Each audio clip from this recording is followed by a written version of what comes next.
I'm Brittany Lewis, a breaking news reporter here at Forbes. Joining me now is chair and founder of Educated We Stand, Jennifer Jenkins. Jennifer, thanks so much for joining me once again. Thanks for having me. Before we dive into the conversation, can you just tell us what Educated We Stand is? Educated We Stand is an organization that supports school board members to get elected in battleground states across the United States who support pro-public education policies and fact-based public education. And from that lens, I'm really excited to talk with you today because you can provide some insight here. Since Donald Trump was elected last month, he's really he's wasted no time picking people to serve in his cabinet. Some of these nominees, as you know, have been controversial. So we're going to talk about one of those today. The president-elect nominated Linda McMahon, former head of the Small Business Administration and former WWE executive, to run the Department of Education. What are your thoughts? I have a lot of thoughts. Linda McMahon's nomination is far from a victory for students and families across the United States because she's grossly unqualified to be the Secretary of Education.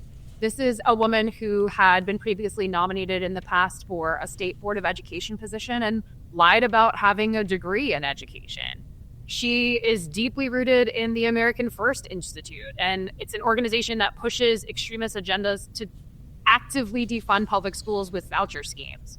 And now she's a woman whose organization is accused of concealing the grooming and sexual abuse of young boys. So I think it's important for people to recognize that this is a person who not only lacks experience in public education, but has questionable ability and judgment to protect children. You think she's deeply unqualified, so let's rattle off some bullet points on her resume and talk about it.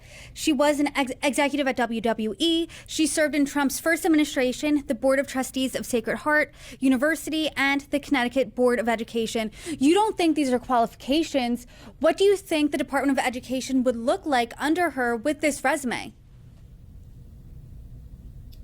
I believe that Linda McMahon would do exactly what extremist groups like Moms for Liberty want her to do, as well as Donald Trump. I think that she will continue to push voucher schemes, push for the privatization of public education, as well as aim to do as much as they possibly can to shut down the Department of Education, which is going to have cuts to Title I funding for low-income schools, cuts to special education funding for our students with disabilities, school lunch programs for our students who are hungry and in need. I think it's very dangerous, and I think that families across the United States need to be concerned and need to be aware of the negative impacts that can happen. In another interview, you said you were raising a red alarm here. You're deeply concerned. I'm sure you talked to parents with Educated We Stand. What are parents saying? What are their concerns? The concerns for parents are not just the financial impacts. I mean, it's a deep concern for so many in the community about the civil rights protections that they have right now with the Department of Education. I have families who have special education students who are scared about what the effects to IDEA and 504s would be. These are things that are in place at the federal level that ensure our students with disabilities don't get discriminated against. Students who have had interactions and support through Title IX, prohibiting sex-based discrimination in education, students of color, low-income students. These are the most of the concerns that I'm hearing from people on the ground who are actively accessing our public education system.